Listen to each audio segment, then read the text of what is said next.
नारायण श्रीमन्नारायण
पहुंच गए जहां पर मैया अकेली भवन में थी।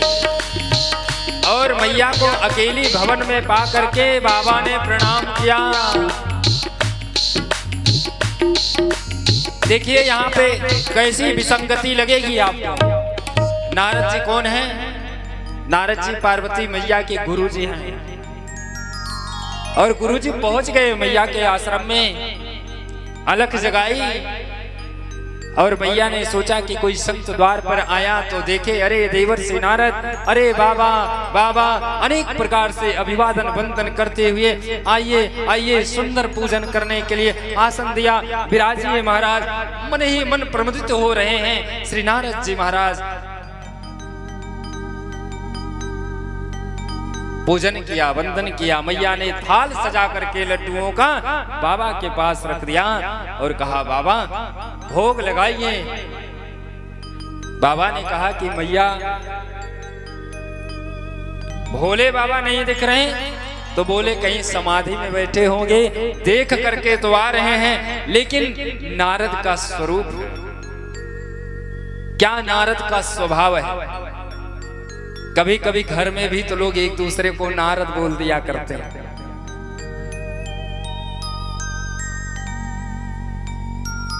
लेकिन नारद क्या है? जो अज्ञान का खंडन करता है। बोले नारद तो ऐसे हैं, नारद जिसको मिले उसको भगवान मिल गए। नारद जी ने जिसके कान में फूंका तो भगवान को वहां आना ही पड़ा।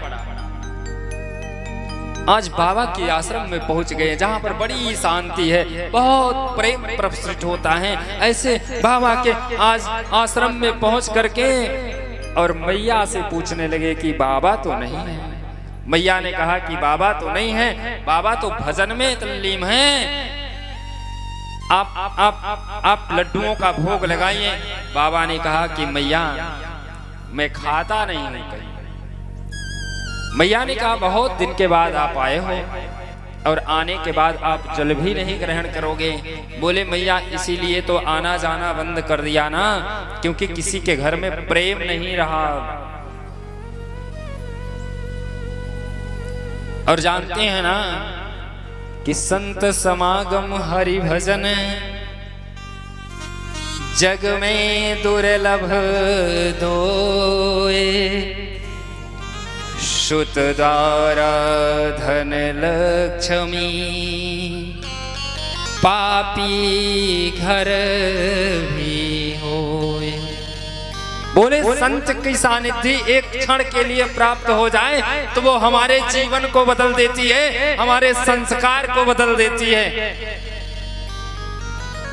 एक क्षण की संत की एक क्षण की संगति अगर मुझे मिल गई तो उससे भी हमारा जीवन आदर्श बन सकता है। बोले मैया इसीलिए आना जाना बंद, क्योंकि संस्कार जो है ना वो मिटते हुए जा रहे हैं। प्रेम तो है नहीं किसी के घर में। एक दूसरे में अगर दिन गुजर जाए तो समझ लीजिए बहुत बड़ी भगवान की कृपाएं हैं। बोले आजकल इतना क्रोध लोगों को आता है, इतना क्रोध आता है। कुछ भी नहीं हुआ, छोटा मोटा काम करने में भी अगर किसी ने पूछ लिया कि भैया क्या कर रहे हो, तो तुम्हें दिखाई नहीं पड़ता क्या? बोले इतना उद्वेग व्याप्त है। और मैया देखिए, खाने पीने की कुछ ऐसे शास्त्र सम्मत बातें हैं ना, आपको कोई बहुत प्रेम से कुछ भी पूछे, भले ही वो चीज अच्छी ना हो, लेकिन भाव पूर्वक पूछे तो उसे व्यक्ति ग्रहण करता। भूख नहीं होती है लेकिन अजी थोड़ा सा ले लो ना, तो यार भूख तो नहीं लेकिन थोड़ा सा, क्या भाव है उसमें। लेकिन कोई बहुत सुंदर रसगुल्ला लेकर के आवे और कहे ये लो खा लो, खाएगा कोई? नहीं खाएगा, भाव नहीं। मैया तो भाव तो बचा नहीं, इसलिए किसी के घर में खाना पीना एकदम से बंद कर दिया हमने। मैया ने कहा कि बाबा अब क्या बताऊं मैं, हमारे घर में तो इतना प्रेम है ना कि अब मैं बताऊं ही तो क्या बताऊं आपसे। अब ये तो दिन भर ना भगवान का भजन करते हैं और समाधि में ना जिनका दर्शन होता है, बोलते हैं अगर किसी का दर्शन हो तो किसी को बताना नहीं चाहिए, लेकिन वो तो हमें ये भी बता देते हैं आज राम जी का दर्शन हुआ तो आज कृष्ण का दर्शन हुआ। और तो और बाबा अब मैं आपको बताऊं तो बताऊं, कैसे बताऊं? अरे जो गुरु जी के द्वारा कानों में मंत्र फूंका जाता है ना, वो मंत्र बहुत गोपनीय रखा जाता है, किसी से बताना नहीं चाहिए। अगर किसी को बता दिए तो उस मंत्र की महिमा जो है वो नष्ट हो जाती है। गोपनीयम गोपनीयम गो